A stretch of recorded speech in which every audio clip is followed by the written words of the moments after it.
Now, earlier this week, I talked about the viral post from Louise Linton. Now, Linton is, of course, the wife of Stephen Mnuchin.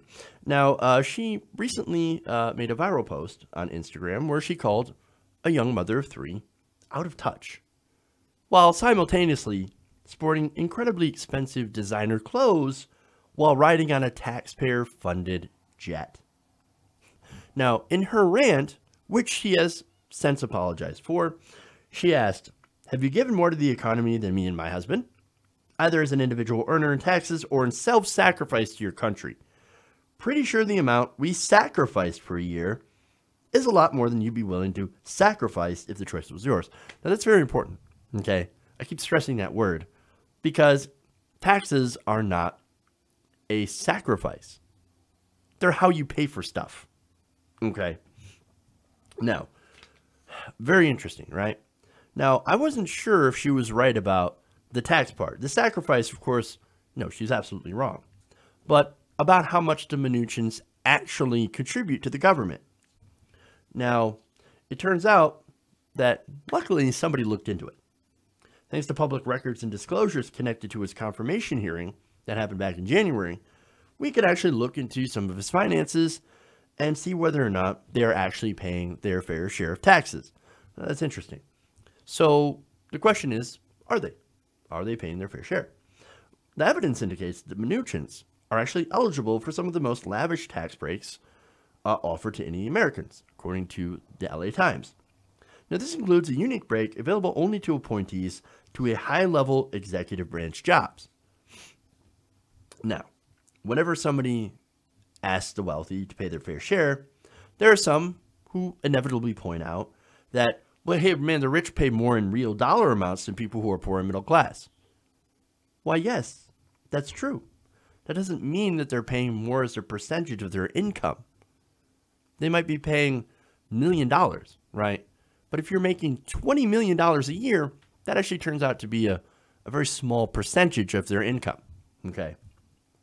Now, that also doesn't mean that they don't take advantage of special tax incentives and loopholes that poorer middle-class people do not get. And so doing, they drive down their tax rates. Now, let's take the, investment income, right? Now, the top rate on capital gains from investment income is currently at 23.8%. Wages are taxed at 43.4% at the highest level, okay? Now, what's interesting about the capital gains tax is that it's beneficial because it's technically a voluntary tax. Now, basically what it is it's a tax on investment that is sold, okay? It's only paid when an investor decides to sell an asset with an embedded gain. If the investor manages to hold that asset all the way through death, right, that tax is eliminated for his or her heirs. Now, given that one can also benefit from investment assets, from just having investments without selling them, say by borrowing against them or selling options on them, the capital gains tax is incredibly beneficial to those who are lucky enough to be able to afford assets. So, huge, huge benefit, right? Now, you can't do that with wage income, okay? That's taxed the year it's received, and you can't hold on to that, and you can't borrow against it. It's just your wages. So, again, most of their income for the Mnuchins is located in investment assets, and it's estimated to be about $400 million worth. Okay. Now, there's another tax incentive or tax break that is available to the Mnuchins simply because he is now in the government. Now, the law allows appointees forced to divest investment assets to avoid conflicts of interest to defer the cap gains tax on those sales. Now, as long as they reinvest the proceeds in treasury securities or index funds, the tax isn't incurred until unless those replacement assets happen to be sold. Now, I don't know if he's taken advantage of that or not, but here's how that would benefit him and his family. Now, under that provision, he would basically be allowed to defer that tax on investment indefinitely. And not only that, but since he's Treasury Secretary, he would actually also already have a conflict of interest because he deals with investment rules. Now, he would also benefit from the carried interest loophole, which a lot of wealthy people take advantage of. They also receive other tax benefits that are chiefly available to wealthier people. One of them happens to be property taxes, right? Now, the Mnuchins own several mansions in which these property taxes can be deducted. Assuming Mnuchin itemizes those deductions, he could be saving hundreds of millions of dollars in those kinds of taxes.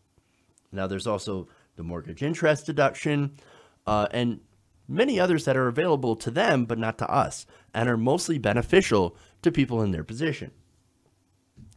Now, all those breaks and loopholes essentially mean that they're not sacrificing more than the people who have access to these breaks.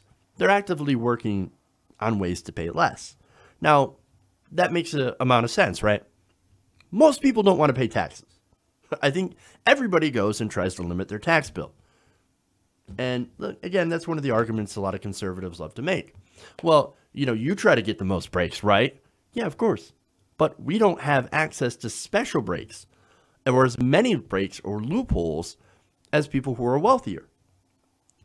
So that's a problem. And the other problem, of course, and the problem that we had with Louise Linton was that basically you're claiming that you're some sort of saint for paying what taxes you do pay, even when you take all these special breaks and deductions that are only available to people who are in your privileged position.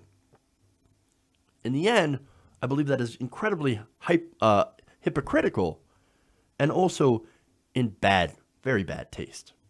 Hey everybody, thanks for watching this video. If you want to see more like this, please hit the subscribe button below. And if you want to support truly independent progressive media, please consider becoming a patron at patreon.com/TYTNation.